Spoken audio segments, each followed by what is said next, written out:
오늘은 웃음 주시는 하나님, 그 제목으로 함께 말씀 나누겠습니다.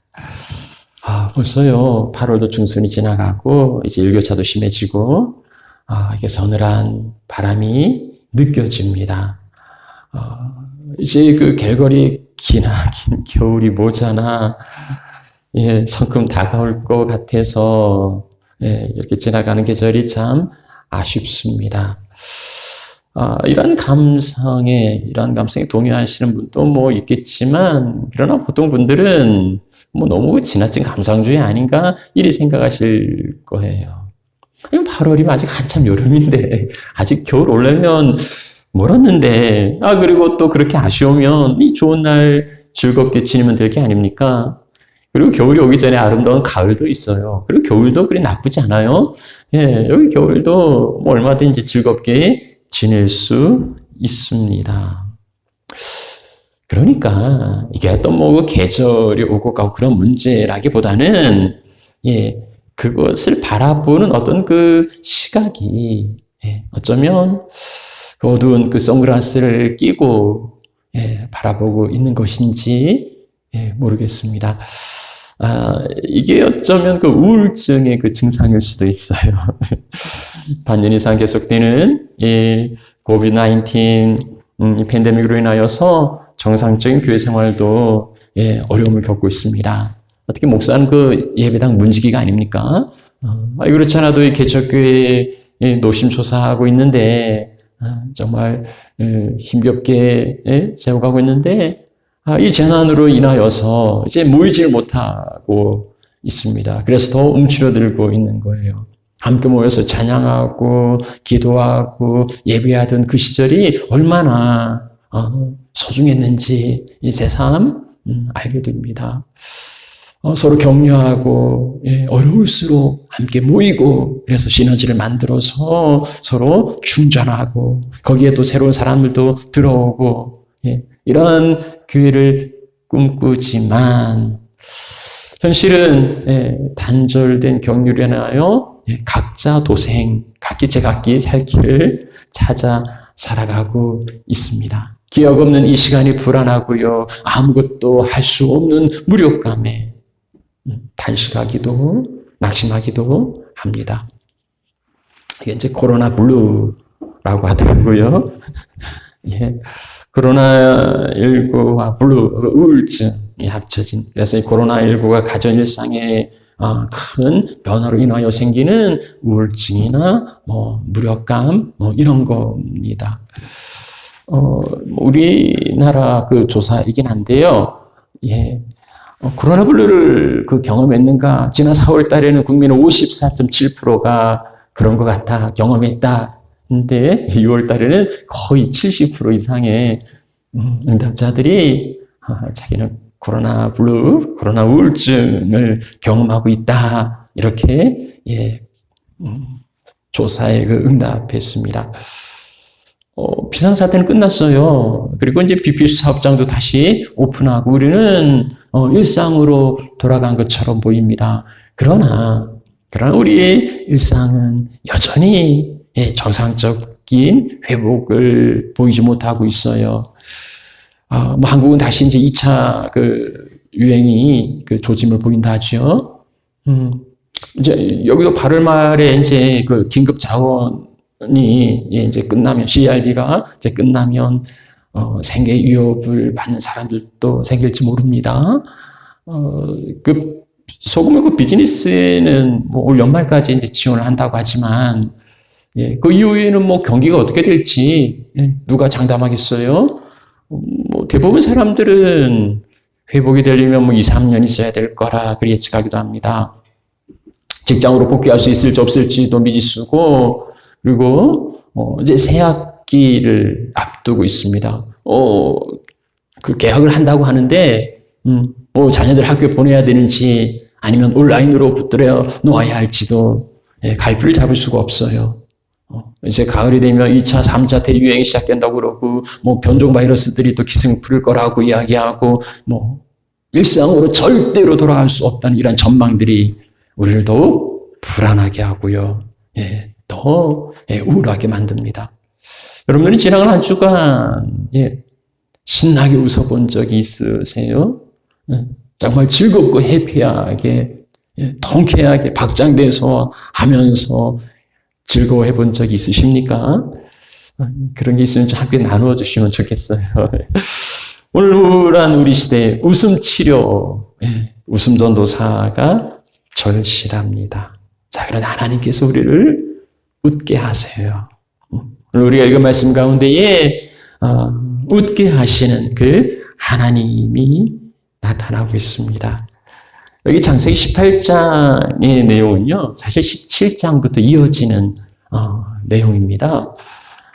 17장은요, 아브라함과 사라가 하갈을 통하여서 그 이스마엘을 얻은 이후에 13년의 그 세월이 지난 후에 이어집니다. 그러니까 13년의 그 침묵기가 있었던 거예요. 공백기가 있었던 거예요. 13년의 공백을 깨고 하나님께서 아브라함에게 나타나셔서 나는 완전한 하나님이라 말씀하시고 너도 완전하라 하시면서 그 아브라함과 맺은 언약을 다시 상기시켜 주십니다. 하나님께서 아브라함과 맺은 언약인데 그건 자손과 그리고 그 기업에 대한 약속이에요. 이미 하나님께서는 이 언약에 대해서 여러 차례 말씀해 주신 바가 있어요. 처음 부르심 받았을 때 12장, 그리고 롯과 헤어졌을 때 13장, 그리고 엘리에스를 후사로 생각했을 때 15장. 그러니 이게 한두 번 말씀하신 게 아니니까, 시시때때로 말씀하셔서 아브라함에게는 굳이 새로울 것도 아닙니다. 근데 하나님께서 다시금 이 언약을 지금 이렇게 상기시켜 주신 것은요, 아브라함이 이 언약을 온전히 신뢰하지 못하고 하갈을 통하여서 아들을 얻었지 않습니까? 그리고 그 아들을 자기의 후사로 생각하고 있기 때문이에요. 하나님께서 다시 아브라함에게 나타나셔서 이 언약을 다시 한번 일깨워 주시고 이번에는 좀 더 구체적인 자, 그게 뭐냐면 먼저 하나님께서는 이름을 바꾸세요. 아브람이라는 이름, 이제 큰 아버지라는 뜻인데 아브라함, 이제 우리가 알고 있는 아브라함이 이제 여기서부터 나오는 거예요. 아브라함, 열국의 아버지라는 뜻입니다. 아브라함이 열국의 아버지니까 그 안에 사레도 이제 사라, 사레는 공주 혹은 여주인이란 뜻인데 사라는 열국의 어미라, 열국의 어머니라는 뜻입니다. 그러니까 이제 열국의 어머니와 아버지로 그 이름을 바꾸어 주시는 거예요. 자, 뿐만 아니라 더욱 놀라운 말씀을 하시는데요. 16절 말씀, 내가 그에게, 그는 사라거든요. 그에게 복을 주어서 아들 낳아주게 하고 그리고 여러 민족의 어머니가 되게 할 거라. 그동안 자녀에 대한 약속은 있었어요. 그리고 아브라함에게 네 몸에서 날 자라는 그런 언급도 주셨는데 이제 여기 17장에서는 분명하게 사라를 말하고 있어요. 사라에게서 아들을 얻을 것이다.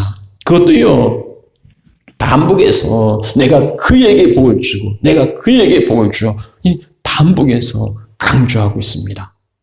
그러니까 이제 마침내 아브라함은 사라를 통하여서 아들을 얻게 될 겁니다.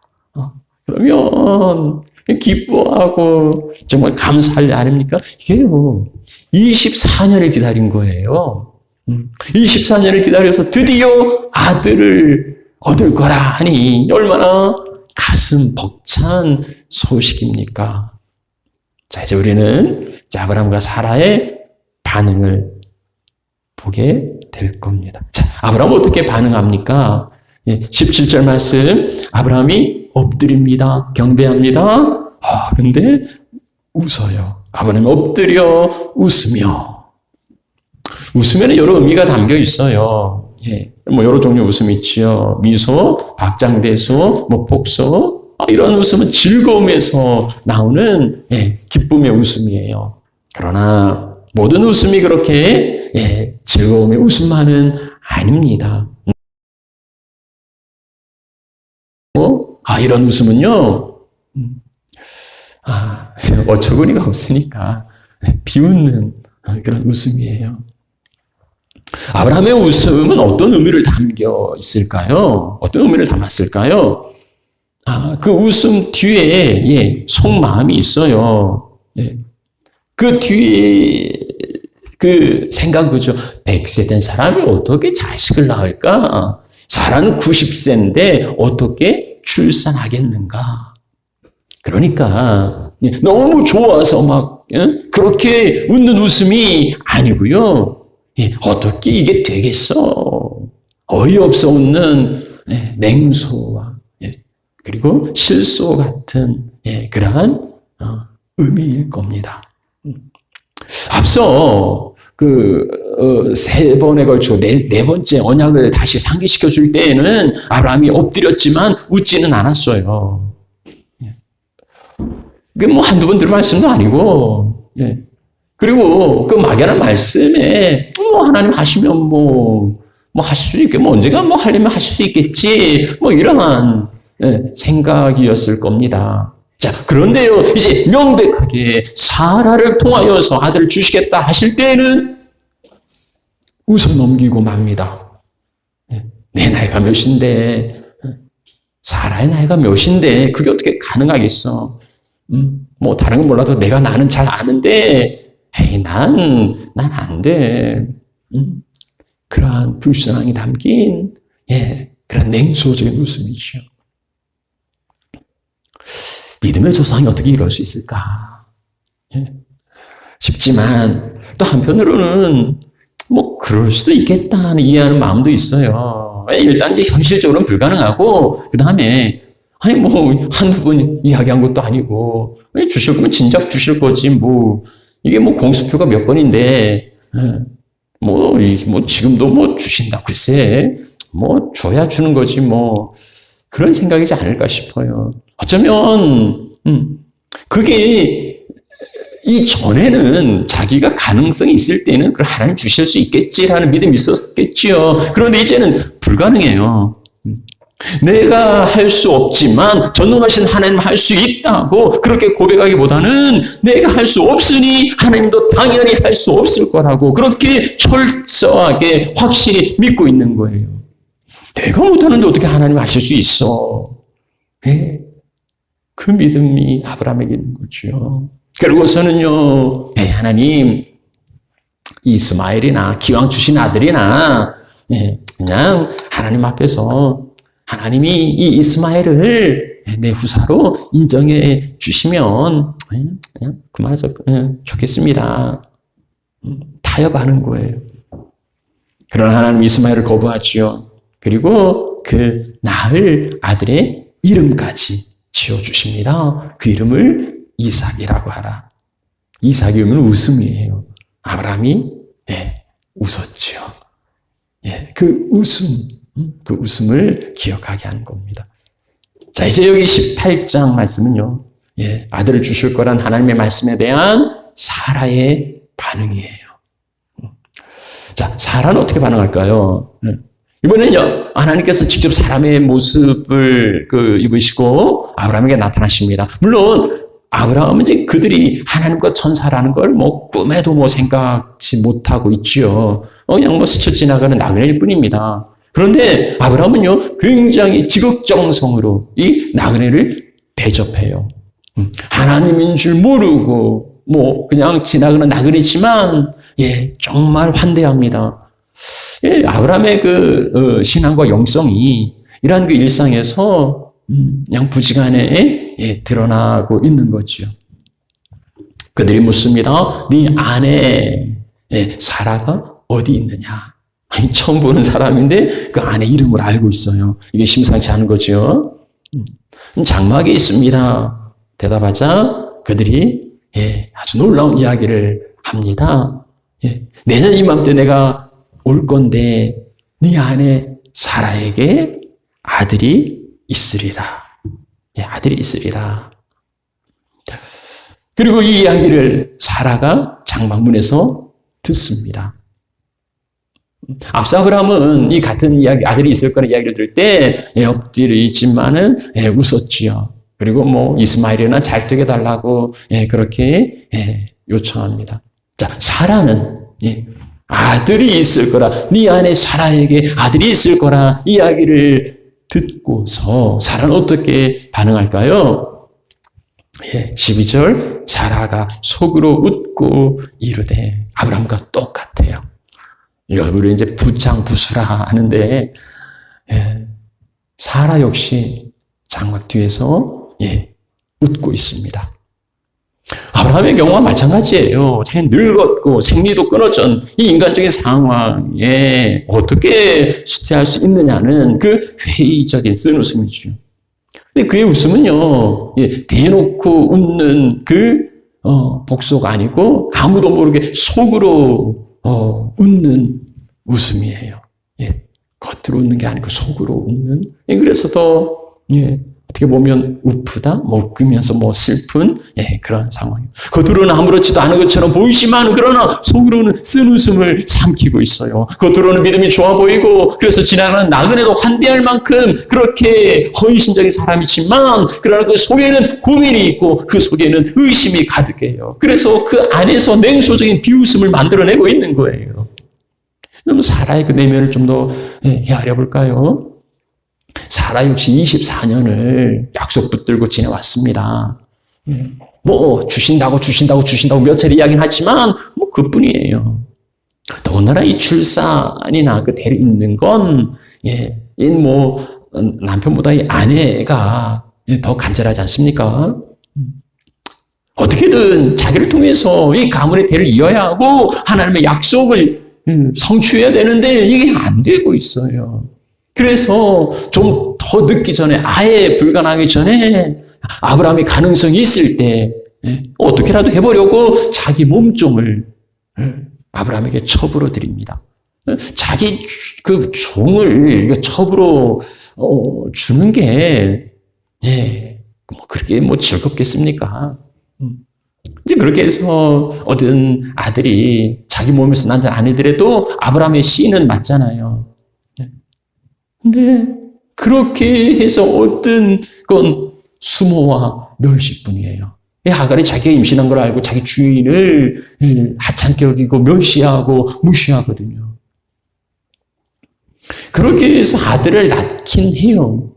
그런데 이게 더 비참하잖아요. 결국은 뭡니까? 아브라함 문제가 없어요. 아들을 낳지보다는 자기에게 문제가 있는 거지요. 이게 약속이 있는데 그 약속의 걸림돌이 자기인 거예요. 죄인된 심정이죠. 그러나 그게 어떻게 자기 힘으로 할 수 있는 것도 아니고 이렇게 저렇게 해외로 가지만은 이제는 그 여성으로서 출산할 수 있는 생리도 끝났습니다. 이제는 그의 기대는 소망은 마르고 닳아서 없어졌을지도 모르겠어요. 사라는 지금 12절에 말합니다. 내가 노쇠하였고, 노쇠하였다. 그 의미는 낡았다는 거예요. 노덜노덜하게 헤어졌다는 거예요. 그의 신체 조건뿐 아니라 그의 기대도, 그의 소망도, 그의 믿음도 그렇게 노덜노덜하게 낡아 헤어져 있었을지 모르겠습니다. 희망은 우리를 살게 한다지만 그러나 희망이 고문도 될 수 있다는 걸 아십니까?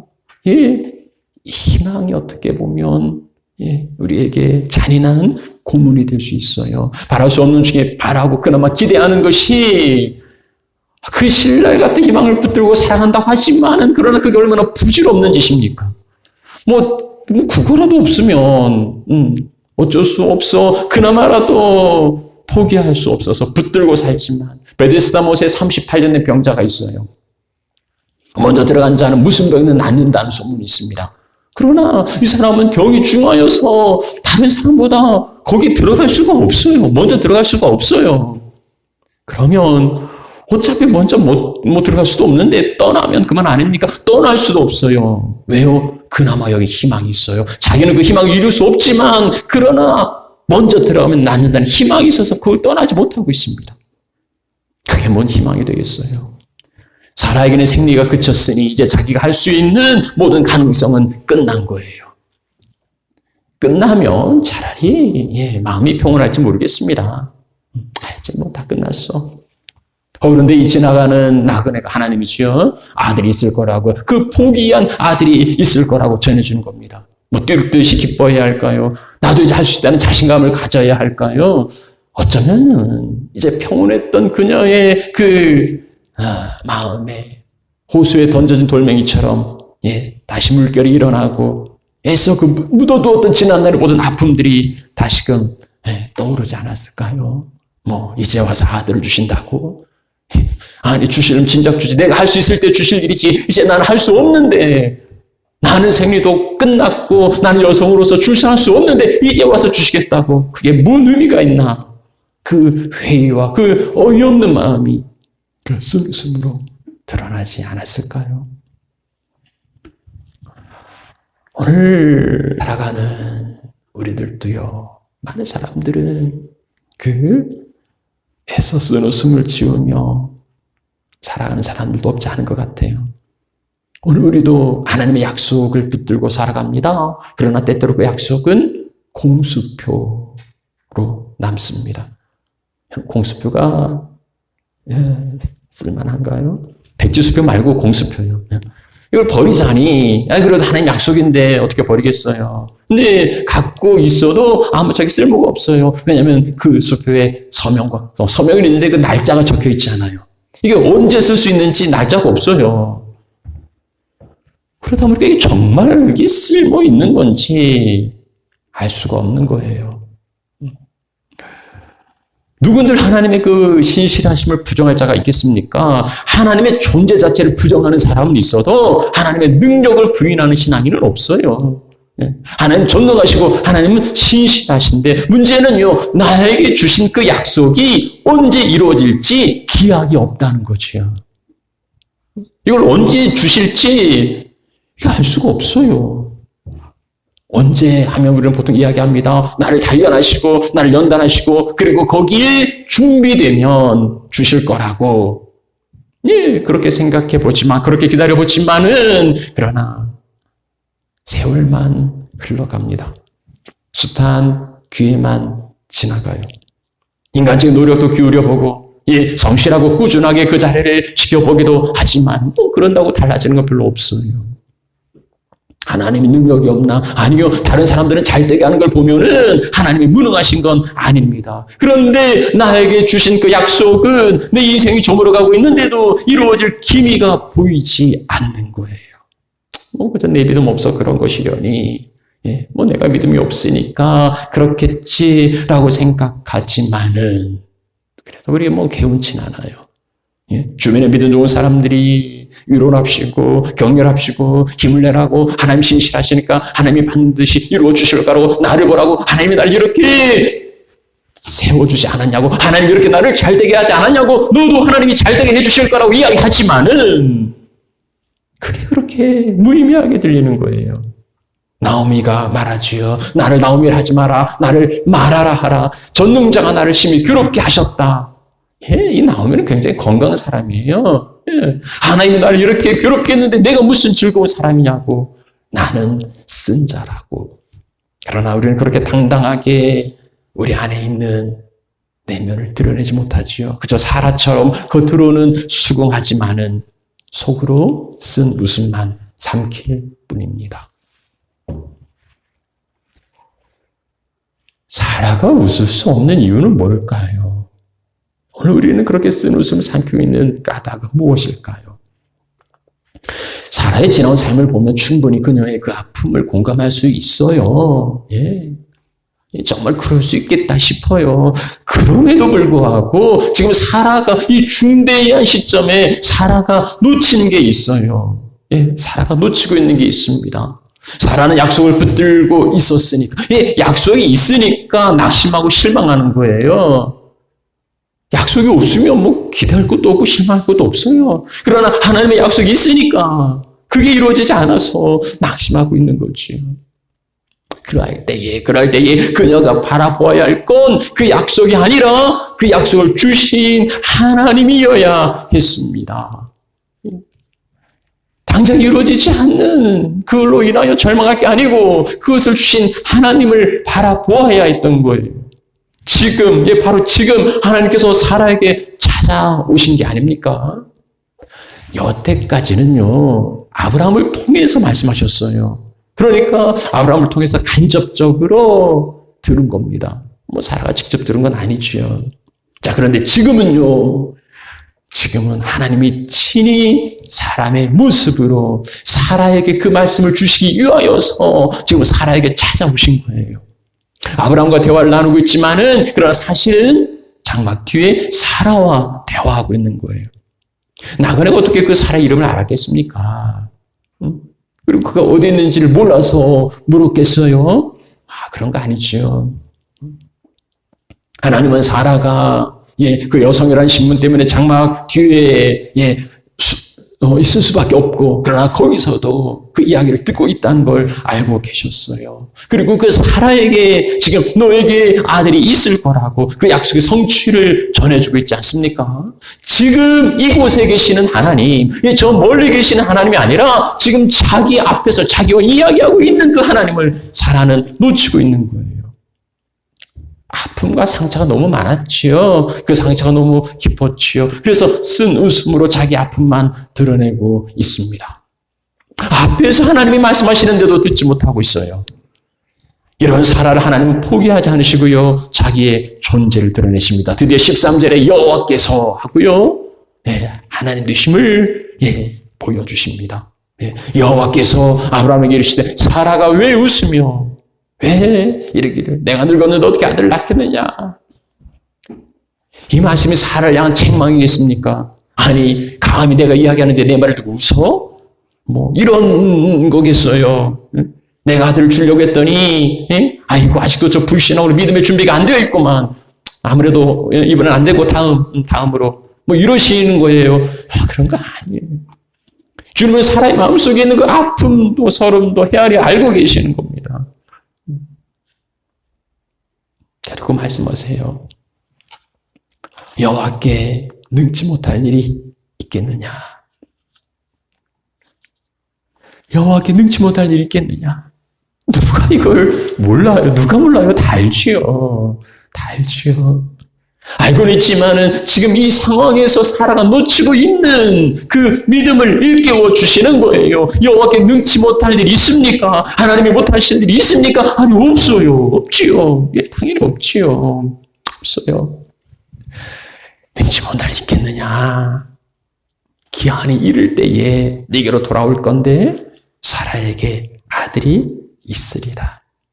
글쎄요, 여기는 어떤 그 어감이 들어있지 않지만은, 그럼에도 이 말은 참 따뜻한 하나님의 말씀이었을 것 같아요. 기한이 되면 앞서 그 10절에 내년 이맘때에, 근데 내년에 아들이 있을 거야. 아픔과 상처를 안고 쓴 웃음을 뱉어내는 사라를 보듬어 안으시고 내년에 아들이 있을 거야. 그 연약함에도 그 부족함에도 불구하고 하나님께서 그 약속을 이루어 가십니다. 신실하신 하나님께서는요, 그 약속을 지키셨어요. 그리고 아브라함과 주셨습니다. 장세 21장인데 사라가 임신합니다. 그리고 그 말씀하신 시기에 노년에 아들을 낳습니다. 사라 90세예요. 아브라함의 나이는 100세였습니다. 사라가 말합니다. 하나님이 나를 웃게 하시니, 하나님이 나를 웃게 하시니 듣는 자가 다 나와 함께 웃으리라. 그 웃음은 여전히 냉소였을까요? 아니면 실소였을까요?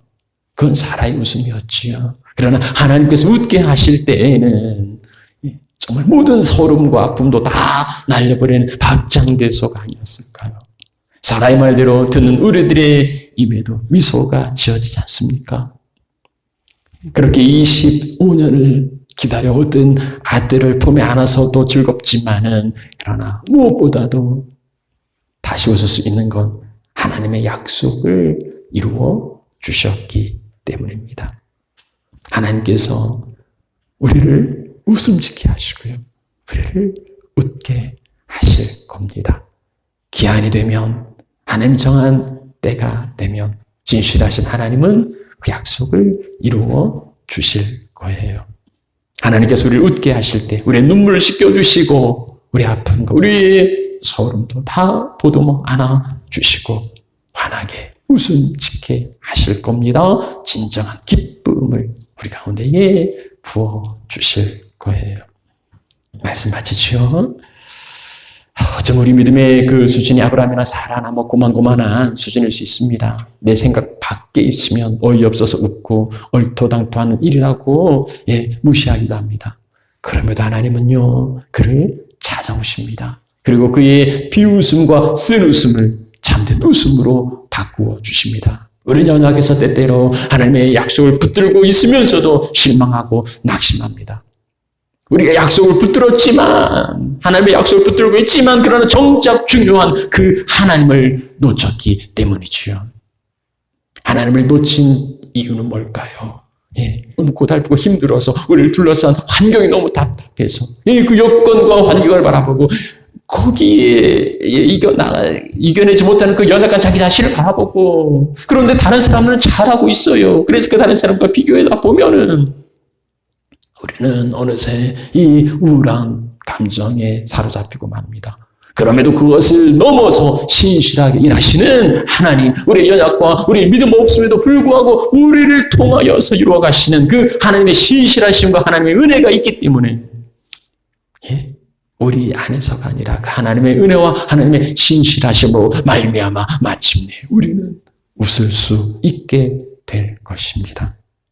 여러분이 낙심 가운데 쓴웃음을 짓고 있다면 지금 나에게 찾아오시는, 사라에게 찾아가셨던 그 하나님, 지금 나에게 찾아오시는 그 하나님, 손 내미시는 하나님을 만나시기 바랍니다. 우리를 살게 하시는 은혜와 힘을 부어주시는 하나님, 나를 포기하지 않고 나를 통해 이루시려는 그 하나님과 함께 오늘 하면 좋겠습니다. 하나님께서 나를 바라보시고 미소 지으실 때에 우리도 주를 향하여서 웃음 짓도록 우리 삶을 인도해 주실 것입니다. 우리가 세상 일에 웃을 일 없어도 하나님 안에서 참된 기쁨을 주셔서 그렇게 살아가도록 하십니다. 답답하고 어려운 시기일수록 더욱 주님과 동행하시고요. 우리를 웃게 하시는 주님의 그 은혜와 평강 가운데에 행복한 삶이 되시기를 축복합니다. 우리 함께 찬양 드리겠습니다. 찬송가 405장인데요. 주의 친절한